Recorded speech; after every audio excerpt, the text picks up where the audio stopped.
Have you ever noticed how your energy shifts after spending time with certain people? What if the people around you are the biggest factor in your peace, growth, or struggle? Today, we're going to be talking about community and the circle you keep around you. I'm Michael, and this is Justin, and welcome to the new Ashla Podcast.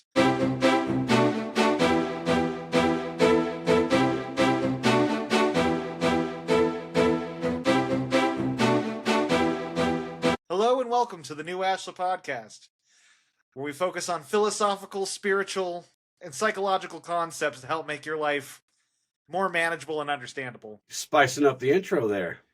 I know. I don't know why it never occurred to me until just now, but I'm like, you know what? Let's spritz that in there. Hell yeah.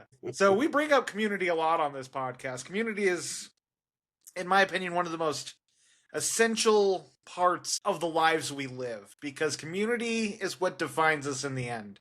There's a quote I heard a long time ago, and it's stuck with me ever since, and that's, you are who you spend your time with.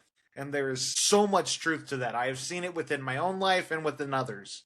Yeah. And the quality of people in your life is important. It doesn't mean they have to have all the same values. It doesn't mean they have to have all the same beliefs or be in the same place in life. Yeah. But you want people who are going to help raise you up and help you through struggle, who are going to support you as you grow and as you evolve, but also can tell you some hard truth when you need to hear it. Yeah. Or People just be a shoulder to cry on. People who show up for you. Yeah. Those are the kind of people you want, who aren't envious of you because you're doing something that they didn't have the courage to do, or who look down on you behind your back because, you might be a little different. Those are the kind of people. You are who you hang out with. It's just a fact of life.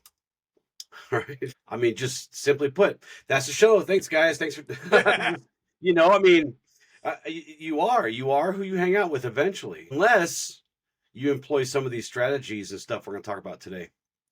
We're going to teach you how to, as we always say, erect those boundaries for everyone to protect yourself from becoming maybe not the best or becoming the worst version of yourself. So, yeah. Well, another thing I want to point out here is if you're someone who doesn't really spend time with people, the company you keep is yourself. And often that can be worse company than a lot of other people, because you get that inner critic who starts telling you all these horrible things, negative things about yourself and others. And man, that can be some of the most dangerous company to keep if you don't have anyone to help to talk about this stuff, to mirror if your thoughts are accurate, if your beliefs are accurate.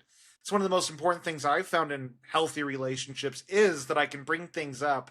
And even if they disagree with me, it gives me a new perspective to chew on my thoughts. It gives me a new perspective to look at these things my mind is playing with, so that it can filter out and help me come to a more wise conclusion. Right. If you're seeking wisdom and if you have courage. Yeah. Those are very important in that game. Because really, it's tough to let go of the things we cling to, and the things that, because a lot of them come from some very deep-seated places, like our cultures and our upbringing and our family units and all this stuff. So it takes a lot of courage to let someone chip away at that and show us what's underneath. So, right. That's why it's important to have good people in your corner. And, at the end of the day, people come and go out of your life, and if you look at it as something that must happen so that you can grow, but also so they can grow, or they were there for a season just to, do what we're talking about, chip away that crusty armor you got on you. Yeah. Well, it's like, one thing I've learned is some of the best relationships I have are with people that were in my life for a period of time. We went our separate ways for a number of years, and we reconnected. And a lot of these people that I have these strong connections with were people that kind of wound up on the same path, their own trajectory, their own version of it. Yeah. But it's created some of the best dialogues I've had. I have one buddy I was meeting every week after 8 years of not talking, because he was in the healing scene as I was getting into it. And it was great to have that feedback in that conversation, that mirroring, especially when you're rediscovering or discovering new beliefs, new understandings, and having someone to bounce that off of. I had you, which was great, because I felt like, I always put it, I was a kid in a candy shop. I was completely new to the world. I had fresh eyes. I was seeing Mm, everything, and I had just finally discarded all these rigid beliefs I had. yeah. And I was willing to just learn, observe, and take in what I could. Yeah. Respond to, not react to. Yeah. And it doesn't mean I believed everything I heard from one person or another. I loved how you would phrase it when you would feed me the axioms every day and I'd have to sit with them. And Mm, it's like, chew on it, decide if it's good, spit it out if you don't like it, let's have a discussion if you don't. right, And it was right, great because there were a few times where it's like, I don't know how I feel about this. right. But then we would have a really deep conversation about it and really get into the meat and potatoes of it. And it led to some of the best aha moments I had. Well, that's how, and that's really how we should approach any kind of information um, that is Yeah. new to us, especially if it makes us kind of leery at first because it may be against some things that we're holding on to. But it does take, again, it takes courage to do that, and it takes grace for Yeah. ourselves and for the person or the book or the video or whatever we're watching or where we're getting our information from Yeah. to do that. But at the end of that, to accept isn't to agree. You don't have to agree with everything I teach. And in fact, I'd be kind of weird if you did agree with everything I said as it's written, word for word. Yeah. There's always room for changing that vibration of a thing to kind of help us understand it better. Yeah. Well, it's one of your favorite words, right? Discernment.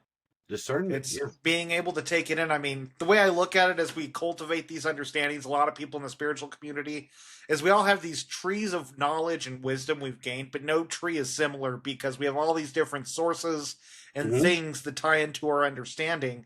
And even being your student and following your teachings, my tree will look vastly different than your tree Sure. does. Yes, absolutely. And you know, sometimes I'll throw something weird in there. Yeah. Sometimes I'll throw something that is counterintuitive to an axiom just to see how you'll respond to it. So, because that it throws you off, it throws you a little bit out of your comfort zone, and you have to kind of go, wait a minute, what the hell? And did he really mean to say that? Did he really is this for real? Is he being sarcastic? Sometimes I am. Can be a very sarcastic person, but sometimes I do that because I want you to never get comfortable with, growing. Complacency. Yeah. Well, it's like it takes me back to there's a story of a Zen master who sat down with his student and he said, if you say anything, I will hit you with the stick. Mm, If you say nothing, I will hit you with the stick. And so the student's there getting hit, getting upset, being like, what are you doing? Getting hit again. And all he was looking for was the kid to take the stick and break it. yeah, break the stick. That's right. Yeah. Thinking outside of the box, not conforming too much to the ideology, but being a free thinker, Yeah, yeah. which is vital. It is vital. It is vital. We should always respect the roots. We should always respect. I did a video many years ago, and you could probably still find it on the KOA Publishing YouTube channel.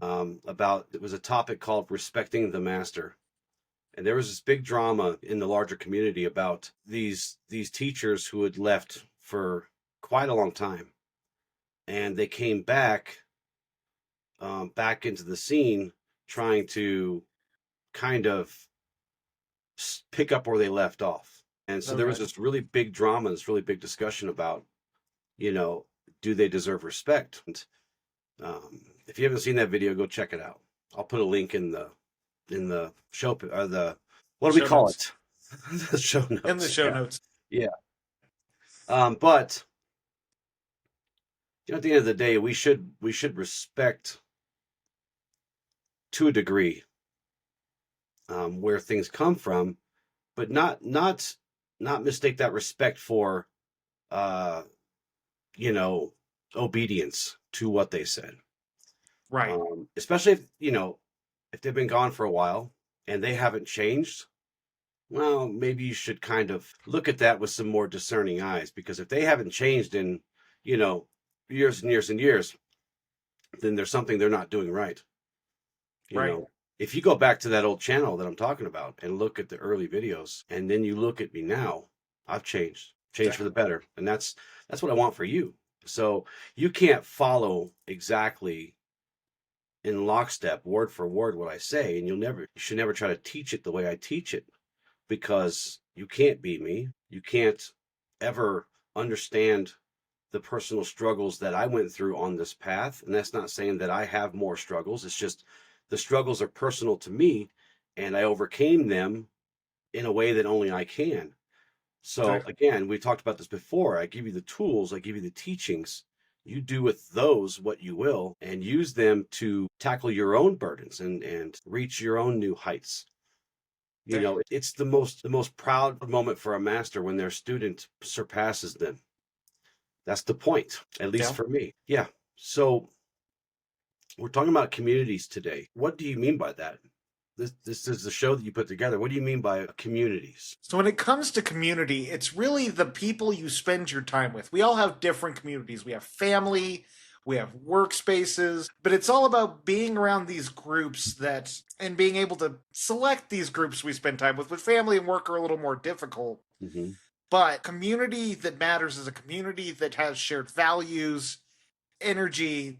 There's the ability to be yourself in these communities and to grow with them. Yeah. So I know, like, you're joining us for the community, the Soluna Girls. Hmm. We go down there once a month to their events, and it's a community where we all can be vulnerable, talk about our issues, sharing some camaraderie, and be seen, be heard. Right. And if you don't want to, that's okay too. They're cool with it. Yeah. You know, you could just go and observe. They're fine with that too. I don't know if they like us calling them Saluna girls, the Saluna ladies. Maybe. There we go. We kind of speak fondly of them because we love them very much. They're Yeah. really cool. They're really Seriously, cool. though. And I'm going to my first event with them, with you and your wife. Me and Heather and my daughter are going this Friday, this coming Friday. So Gonna be a should good be time. very fun, very interesting. So I'm looking forward to it. But this kind of brings me into, especially in that kind of community that you brought up with the Saluna. It's this kind of community that we're going to be talking about today is really, think of it more of like an energetic ecosystem, right? Yeah. Because if you're not in alignment, then the community's kind of bad. But as people are in alignment energetically, it becomes this living field of influence and intention where people resonate with each other, right? They reflect. And as you said earlier, they can help refine one another. So in Yeah. its truest form, it's not about numbers or proximity, how close you are, especially nowadays, because we can talk like this to lots of people and talk to each other. Yeah. It's about but it's about vibration and alignment and energy. And these three things do not need us to be close. You know, these things, they don't pay attention to time or space. Vibration reverberates all throughout the universe. So does alignment. So does energy. So, and in the way of Ashla, we do not define community by different labels or even tradition or proximity as well. We kind of ask ourselves, do these souls seek to walk in the light or walk with the light? Do these people challenge me toward growth? Do they reflect these ideas of integrity and grace and humility? Yeah. So, for us, a true community is a mirror of what's inside of us. You said earlier, sometimes we're stuck by ourselves, and it's kind of hard to mirror that unless we do the work. But when we gather with people, it reveals our values and it reveals our boundaries and sometimes our blind spots, right? Right. Like, but when we choose the people around us with discernment, it becomes this sacred circle that holds us accountable to our higher selves all the time. Man, I know growing up, or I should say my early adult years, man, I suffered with addiction pretty bad, and so did everyone I associated with. Mm, And there was this unspoken rule of where I'm not going to call you on your crap if you don't call me on my crap. right. And there was that energetic resonance because we were all in this same field of we're all messing up, screw it. Mm, Let's band together and be degenerates together. yeah. And it's like, as I've gone through this evolutionary stage, I've lost a couple really close friends because they didn't like the path I was on. Right. There was that envy you spoke of. Yeah. That disregard for where my values were going. And I think that's one area people get trapped often is like, I still have a lot of those friends, and a lot of them are doing better in life.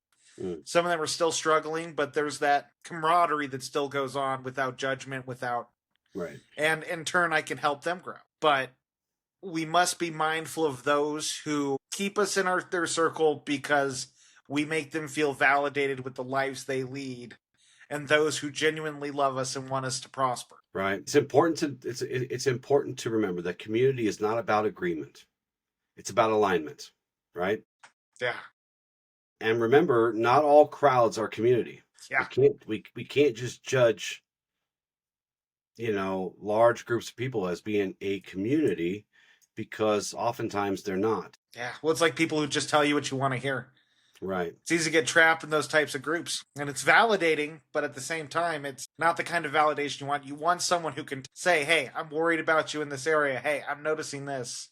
And it's always with love and without judgment. You got to be careful at the other side of that, where you do have the people who just try to make you feel small so they can feel a little better about themselves. Right. And look, it doesn't matter about want. It's what you need. Just remember that's what this path is about. It's about doing the things that we need, doing the things that are best for us or better for us, because that honor ourselves in our life path. Right. Because it's too easy to get comfortable and want something, but that's not what discipline is. Sometimes we have to, go the path that's going to be a little harder, because that's what's best for us, or that's what we need versus what we want. So, I only keep people around me close who are interested in my needs, what's best for me as well as best for them, not just what I want. I don't have time for that, because we always do that to ourselves anyway. I don't need any help from the outside doing that. It's already hard enough to hold ourselves to that standard and to that discipline. Yeah. Well, I think many people, part of the big isolation epidemic that's happening, loneliness is becoming more and more an issue with society. The Surgeon General just released a whole announcement about how loneliness and isolation is becoming one of the major mental health crises in the world today. And I think a lot of it is people are afraid to be vulnerable, to put themselves out there, to start cultivating these kind of relationships. And I think many people get stuck where they're at this low energetic level and they struggle meeting people who are in a little bit of a higher energetic level so they can start working their way up. And they get stuck in abusive relationships and toxic friendships. And, I don't think there's anything wrong with trying to make friends with people who are better than you. Yeah. And I don't mean that in any negative connotation. It's like, for instance, getting into spirituality and philosophy. If I weren't able to humble myself when I came to become an apprentice, then I wouldn't have learned anything. I would have been on my high horse. I mean, we talked about before when we first met, I wasn't ready for training at that time because I thought I had it all figured out. Yeah.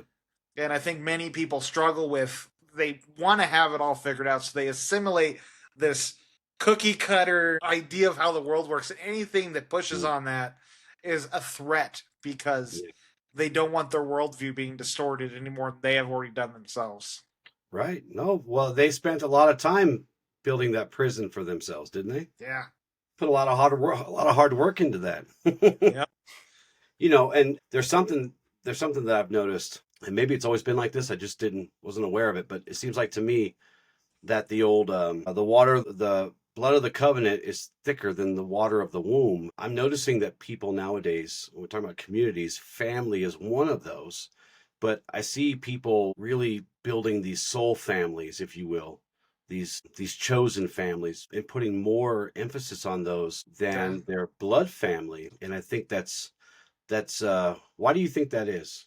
If you think that's true, why do you think that is? Well, I think it ties back into energetic connection. I mean, I think there's a level of, I know, especially like within my family, where there's this, everyone sort of feels they have this place in the family. There's a level of entitlement to relations, and there's not much depth when it comes to those relationships. Yeah. A lot of kids struggle opening up to their parents in adult years. A lot of brothers or sisters who, especially older, may have some negative emotions towards younger siblings for the affection they got. There's all these biases. There's all these opinions that have turned hard compared to new relationships that none of that has been cultivated. You take me as I am today, because a lot of time people get stuck on who people were yesterday. I think it shows that people are becoming more discerning and more aware, perhaps naturally, and they're seeing that their authenticity is more important than some agreements they made before they were born, or agreements they made when they weren't really wise enough to make Yeah. those agreements. No, I've never thought about it through that lens, but I do think there's a lot of truth to that. I know it's something I've always sort of noticed, especially like my brothers are 20 years older than me, and I've always looked at they're more like uncles considering the age gap there. But it's like I was always so close with my nephews and my group of friends. They were like brothers to me more than anyone because that's who I spent my time with. Those were the ones I shared in my struggles, shared in my victories, all these different things. Yeah. No, this is a good topic today, because for a long time, you've heard the term black sheep, of course, everybody has. Yeah. So, I would consider myself the black sheep, and it was for a very long time in my life. I was very young when I just decided, that blood doesn't necessarily mean that you get my undying loyalty. And I'm sure there'll be comments out there about, oh my God, how could you say that? And, you're going against culture and you're going against all this stuff. I'm just calling it like I see it. Yeah. That's just what I did. I don't have any expectations on anyone in my life, whether that be blood or water, doesn't matter, because they need to have the space to be authentic. And if their authentic person can't coexist with me, no hard feelings, none. I don't hate you for that. In fact, I respect your courage, if you can get to the point to say that. I don't have expectations on my children. All of my children are grown now. I'm done raising them. Now I'm just in a new phase where I just watch over them and, be more of a friend, really, than be more of a confidant, maybe more of a mentor to them, and than actually raising them and feeding them and sheltering them and all this stuff. So, but they don't have to like me as a friend. If they don't want to hang out with me, I don't take it personal, right? Does that make sense? Well, I think what you're saying is right on point when it comes to people, because I think that's really where a lot of family struggles come in, and there's expectations over true relationships.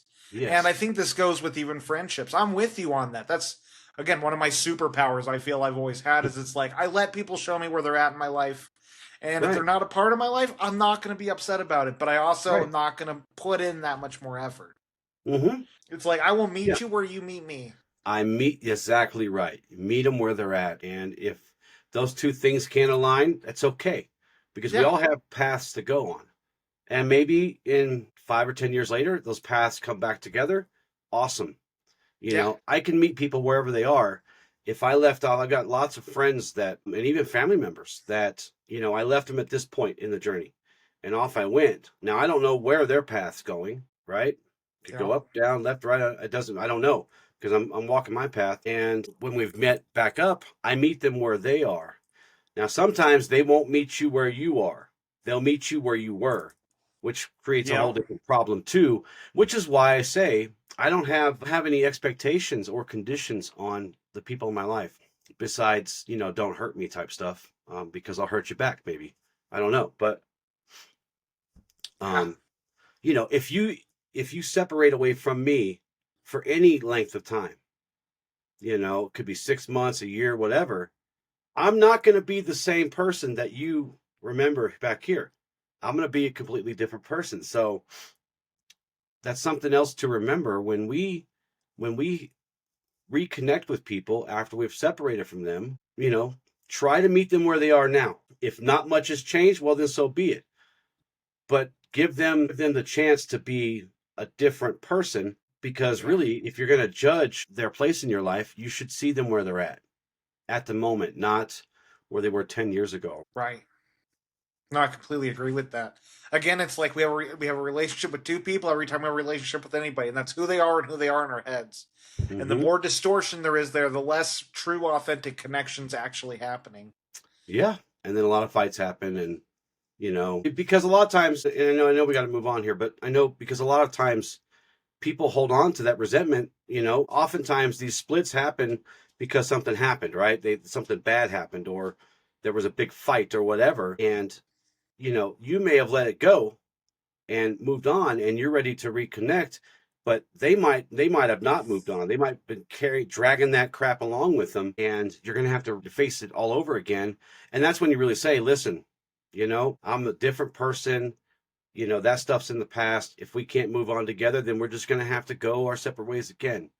Yep. Along this path, that's why we always say that there's quite a bit of heartbreak when you walk a path like this, because those things happen and you lose people. People fall away from you for whatever reason. There's 1,000 of them. But you have to be ready to accept that. And sometimes that comes with a broken heart. Oh, well said. So when it comes to who you spend your time with, why is it so important? Because it's not a neutral decision, right? This is a very important, and you can even call it a sacred decision. Your energy is precious. Your time on this earth is finite, right? Yeah. And the people who you allow close to your heart will either amplify your light or your joy or your abundance, or they will suck it from you. Like they'll just drain the life out of you. And it's important to remember that energy does not lie. Trust it. Why? Another reason why it matters is because we become the reflections of the people we spend most time with. Like we said, you are who you hang out with. And not just in your behaviors, but in your emotions and your thoughts and your actual energetic vibrations. Yeah. And you won't even realize it, really. Well, it's like you can tell. I love how you brought up the energies, because there are some people you spend time with, you spend 30 minutes with, and you feel just exhausted after.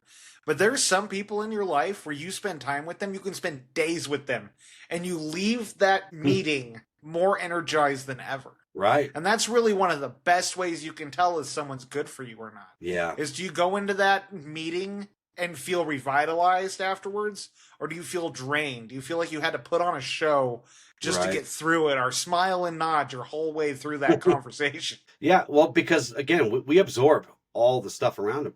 Yep. Their tones, their beliefs, sometimes their habits. We even adopt their perspective if we are fond enough of them, right? And this is kind of that subtle art of energetic exchange, like you just talked about. And it happens with or without your consent. The only way this isn't the only way, without getting into all kinds of energy shields and energy projections and stuff like that. But really, the best way for you to choose is just to abstain from that person if that's what they do to you. Yeah. Energy vampires, right?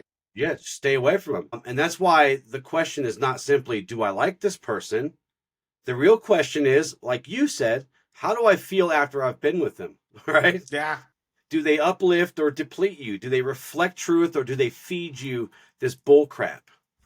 Do they support your path or your healing journey? Or do they just get in there and rip those wounds wide open, especially if they're the kind of people like I was talking about a little while ago, where we reconnect and we left on bad terms? When we meet again, are they grateful for your healing and their own healing, or are they just there to rip those wounds back open? Right. These are important questions you got to ask yourself with people, because, man, there's nothing more exhausting than putting your energy somewhere where it's not going to be reciprocated. And I don't mean in the sense of I give you a quarter, you give me a quarter. I mean in the sense of you bring your energy there and it's not being matched. And it doesn't mean people don't have off days, but you know who these people are. That one person who nags about everything, or always has a problem, whose life is always in the chutes for some reason or another. Right. Well, and that's why it's important for us to be able to recognize and discern the difference between communities that are good for our growth, or those that just are that old familiar wound. Not every relationship, that even the really long-standing ones, are rooted in health or rooted in love or rooted in light. Sometimes these people that we cling to the most, they're the ones who echo our earliest damage, right? Right. And look, and just because it feels familiar doesn't mean it's good. Familiar isn't always good. So in the way of Ashla, we choose our community members, and not as an order, but I'm talking about our coven, right? The blood of the covenant, right? Our chosen family. And family is one of our agreements. Is it not, Michael? Yeah. And it's important because this topic today is nailing on this perfectly, because in our path, we choose people by their resonance, not by any kind of obligation. because we are Yeah. called to walk in alignment. And that includes who we allow into our inner sanctum, into that place where our soul sits. Yeah. Now, not all relationships that challenge us are bad, right? Because some challenges are healthy. They Yes. push us towards growth. But others try to keep us small and asking us to shrink in order to be accepted. Yeah. So discernment's not judgment. Discernment is clarity. Well, I'm glad you brought up that sometimes relationships will rub you the wrong way sometimes, or you'll disapprove of what someone does. Like, there are too many long-term friendships that are ending over simple conflicts because people don't want to deal with the hard conversations. Right. A true relationship, friendship can handle that rupture within the relationship and then work its way back together. Right. Yeah, something may need to change. Like, I know I have someone I care deeply about who got lost into some pretty hard addiction, and I love this person to death, but there's a level of reparation within his own life that needs to happen before I can welcome him back in. Yeah. But Yeah. we can't throw away relationships because of that one thing that happened. We got to be able to work through them. Now, some things are lines that, if crossed, fine. Mm-hmm. But we got to be able to handle disagreements and what am I looking for here? The ability to have opposing opinions without it ending friendships and relationships. Right.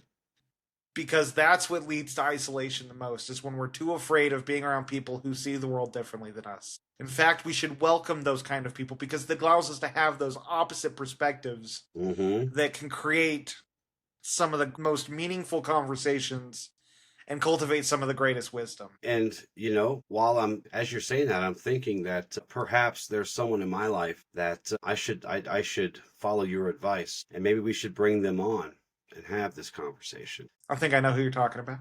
You know exactly what you're talking about. I think it'd be good for all of us. So thank you for that. Yeah. Even as we're talking, we're contemplating. We're always looking in the mirror to see where we could be better. Yeah. Well, I mean, that's one of this podcast. Yes, we do it because we want to help shed this wisdom to people. We want to help people grow and to become the best versions of themselves. But these kind of discussions are exactly what helps us grow as well. Mm-hmm. There's not many episodes where I don't leave the conversation with some food for thought at the end. Every time. Yeah. Every single time, because the student is the best teacher. Yeah, I almost said it earlier, but I fought it. Yeah. They know. We're going to need to start that axiom draw. It's going to be the best way to start saving money. It's just every time we quote an axiom, we got to put $1 away into savings. Oh, man. Yeah. Get a clicker. Keeping track. So what are some signs that you may not be aligned with the people in your circle? It's something we bring up a lot, but you got to look at people's actions and not their words. People are really good at putting on faces, putting on a show. Everyone wants connection to a degree.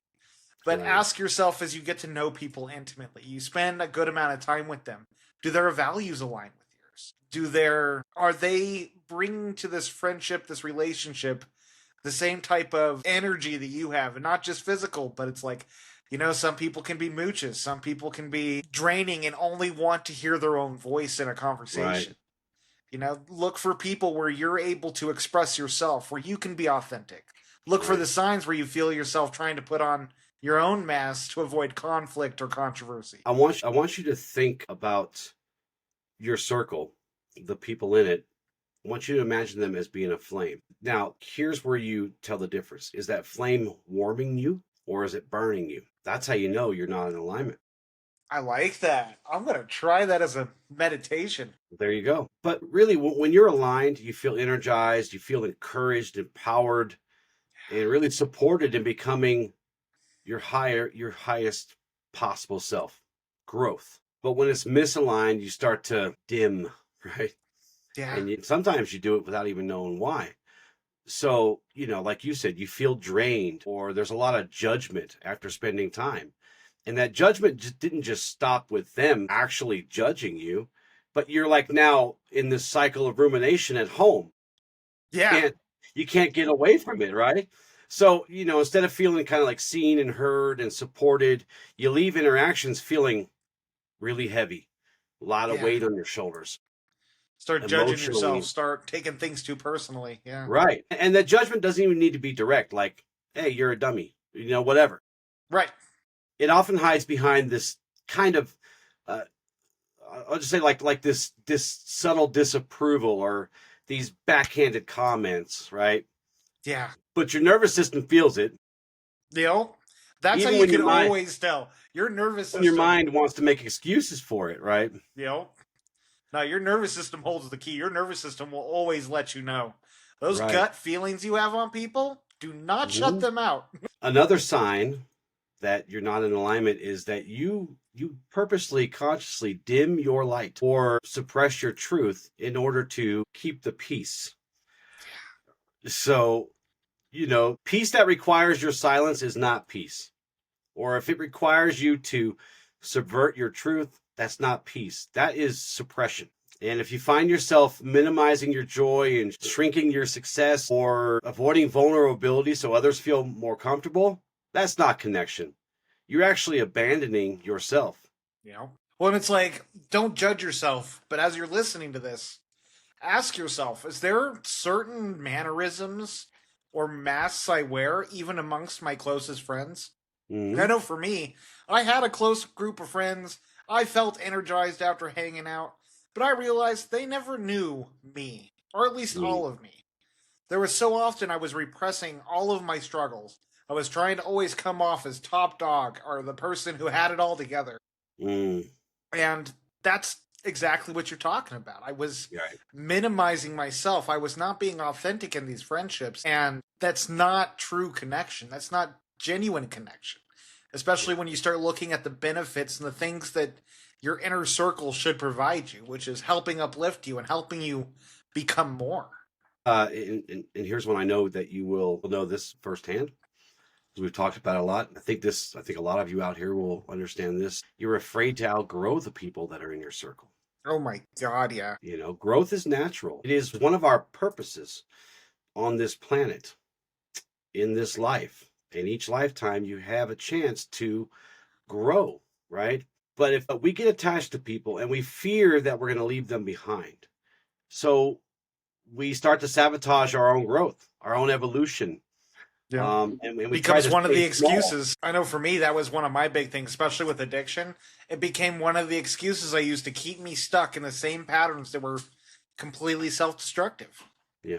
Well, we stay small so that we can maintain that connection, and we avoid growth so that we're not too different, and we'll cling to the past, out of guilt. But it dishonors both you and your path and theirs.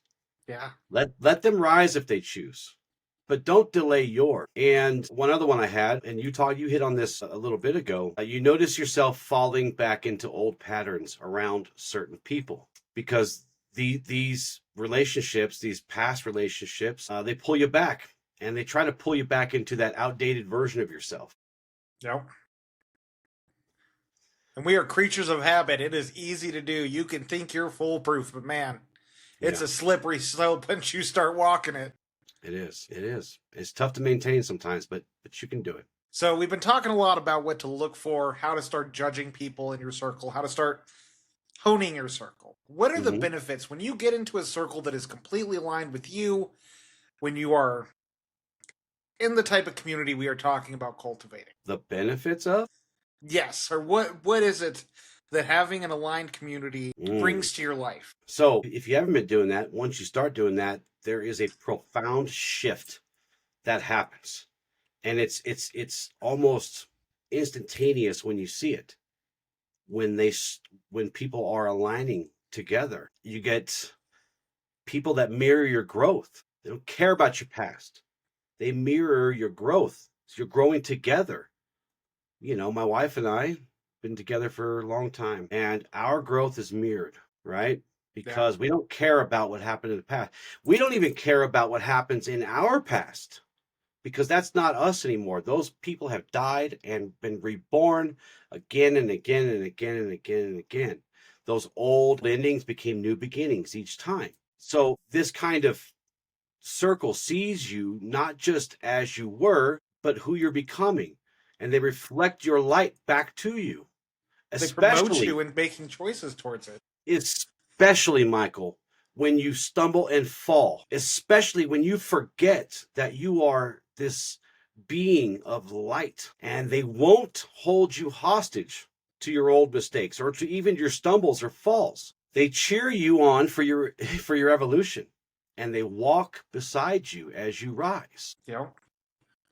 I had a friend I hung out with on the 4th of July, and I went on the deck with him. He went to go have a cigarette, and he's just like, "You all right with this? Like, I know you're trying to quit. I don't want to be a bad influence on you." It's like, "Hey, man, I appreciate that. Like, nah, you're good, but thanks for looking out." What a good dude, man. Yeah. Another thing that is happens is you start being seen and held with compassion. And this accelerates your growth and your healing, right? Because it really doesn't happen great. I'm not ever going to say you can't heal on your own in isolation. I wouldn't advise it. And I won't say that you can't do it because I don't know, because I didn't do it that way. All right? Well, they talk about when people go on the healing journey, how there's this hermit phase everyone goes through Right. to a degree, and I do believe that. But there comes a line where that hermit mode becomes a coping mechanism over something productive in your life. Right. There's an axiom for that. There is. There is. You know, when we have those moments where we need to be alone and we have solitude, we really need to do it only when it accelerates our growing, when it's good for us to do so, because it's not always good for you to do so. There is another old show that I did, or it's really like a 15-minute video on the publishing YouTube where we talk about that. It talks about the path. Let's see, the path and the community, are they the same thing? Because sometimes the path moves us away from our community, and sometimes it brings us back. But don't spend too much time out in the weeds, right? Yeah. Because, and here's why: because we need witnesses to our growth. We need witnesses to our healing. Yes. We need someone to say, "Man, I am so proud of you. I'm so proud of how far you've come." Someone who holds that space for us without judgment, who helps us dissolve our shame and accelerates that transformation. So being seen is important in this journey. And, it doesn't matter if you need to heal a lot or a little bit. It's good to have witnesses. It's good to have cheerleaders. It's good to have a support system, especially when you fall, and you will fall. Yeah. You will stumble from time to time. Surround yourself with people who will hold you up with compassion. Another one, being around people who speak truth, who hold that space. Also, that compassionate accountability for you. We have to have radical accountability for ourselves, but as helpers of others, we have to hold some compassionate accountability, right? Yeah. And challenge each other with love.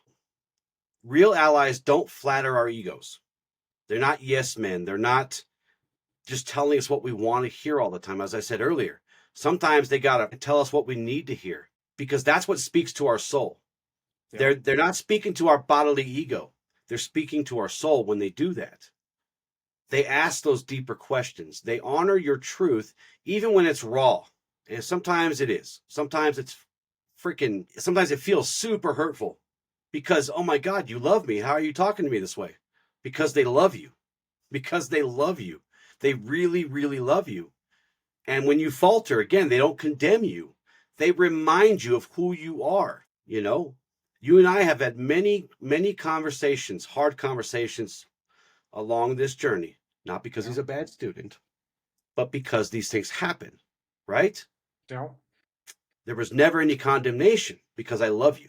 And Right. because I need you to remember who the F you are. So this is where truth and love meet. It's where this accountability becomes an act of devotion. I hold you accountable because I can't bear, Michael, I can't bear to see you crack and fragment, right? That's the kind of people you need in your life.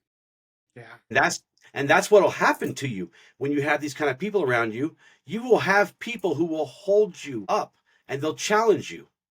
100%. I think that's one of the most crucial things that can really accelerate your growth as a human being. To surround yourself with people that see the best in you. And it's not that that's all they see, but they know the person you're trying to become. and they help you in your moments of weakness, in your moments Yeah. of struggle, to grow and become more through those moments. Not to judge you, Right. but to support you and help you move in the direction you want to go. Right. I tease you. I tease you only on the show about how you were the self help guru when I first met you, and I tease you a lot on the show, but never once in our time together as teacher and student did I ever go back to that past No, and ever use it against you, because you're not that guy. right. You're not that guy.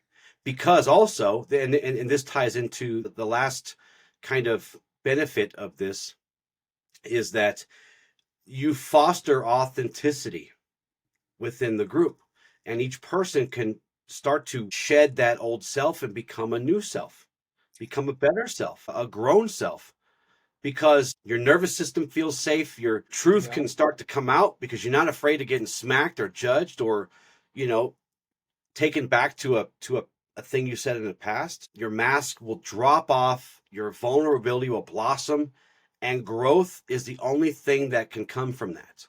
Yeah. It's inevitable, right? So, and accountability is not punishment, it's an offering. Exactly. That is so well said. I love that. I need to TM that. No, I've seen it within my own peer groups as I've been doing this healing journey, as I've been able to talk to them about it. I've watched bit by bit as they've begun opening up about their own issues, their Yeah. own struggles.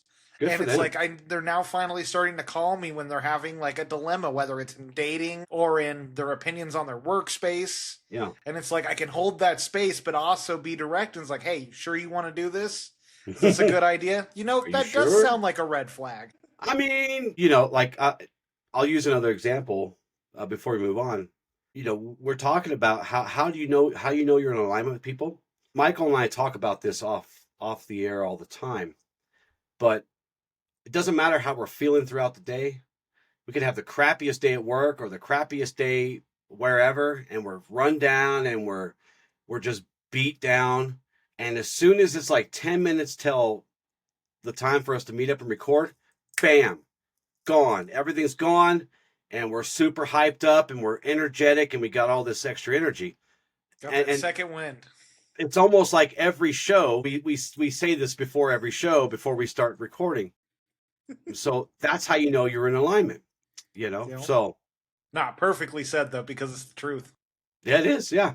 Yeah. Almost, probably not every show, but almost every show, we'll spend a few minutes talking about how, God, man, I got, this and that, and I had to deal with this person and that person, and then, but then, it's like almost like when we say, okay, I'm ready. If you're ready, yeah, let's go, and we just the light comes back on again, and we're just like ready to It's like a quick go charge to the batteries. Right.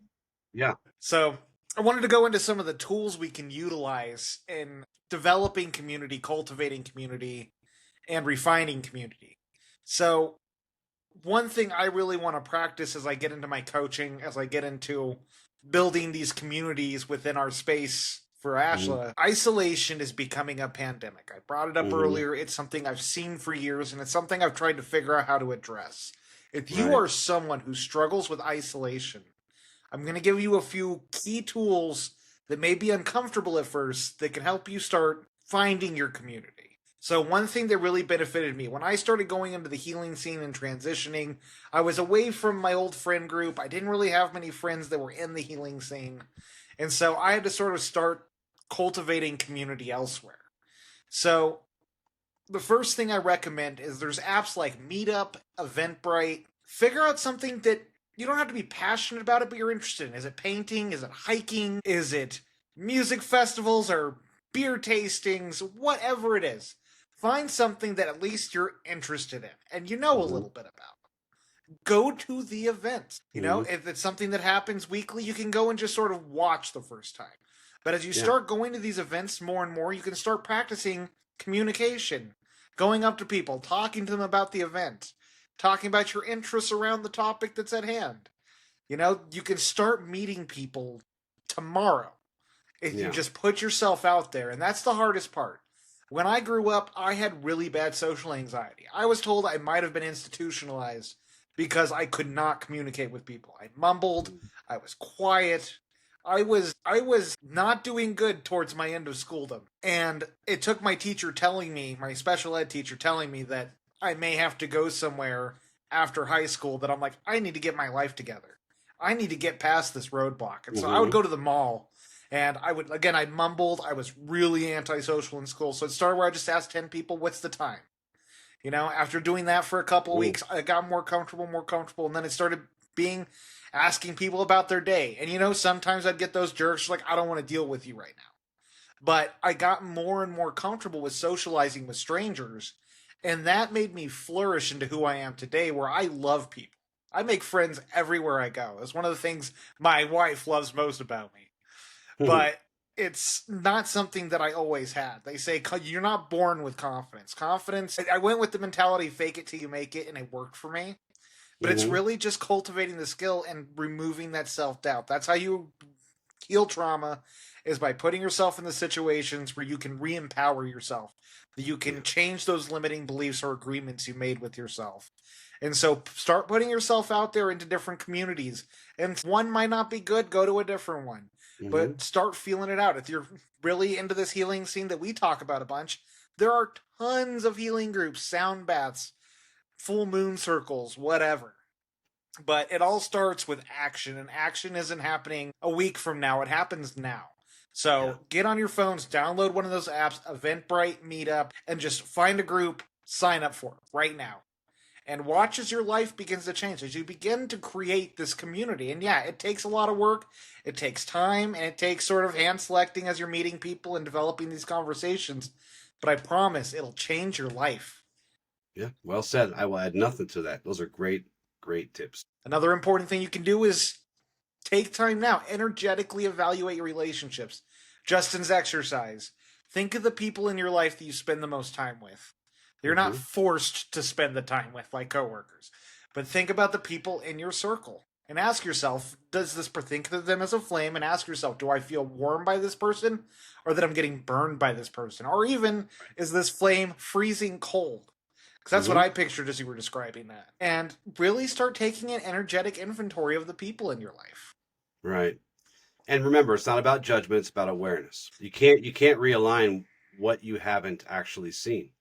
You don't know what to align to until you know the difference. Yeah. Another important thing is, you don't have to say yes to everything. Mm-hmm. Ask yourself, is this connection nourishing, or is it something that's draining to me? Or vice versa, are you someone who says no to everything? Right. You can ask yourself, what is it that's creating this resistance? Is it the person, or is it my discomfort? And Right. learn to start saying yes to things, especially if it's something you might enjoy, like a concert or going on a hike or whatever it is. Right. Be choosy though. Yeah. Pause before saying yes to anything, Yeah. because you need to be choosy, a little bit choosy, because every time you say yes to something is automatically saying no to something else. Yep. To everything else. And you got to be careful, because that could be saying no to your energy, your peace, your purpose. So No. before committing to plans or anything really, pause and ask yourself, is this something that's going to drain me unnecessarily or energize me? Am I choosing this out of love or obligation? Yeah. There we Obligation. go. I don't like being obligated. Well, I think a lot of us get trapped in those kind of moments of obligation without realizing it until we're there. It's like, why did Right. I say yes to this? Yeah. This one mindful little tiny pause before you say yes can change the course of your relationships. It can change the course of your life, really. Yeah. Think back to the biggest yeses you said, or no's, and then kind of think about how your life would have been different if you just said yes or no at a certain thing. Yeah. That's why it's important. These are important decisions. It may not seem like it. It may adjust, and you're just being dramatic.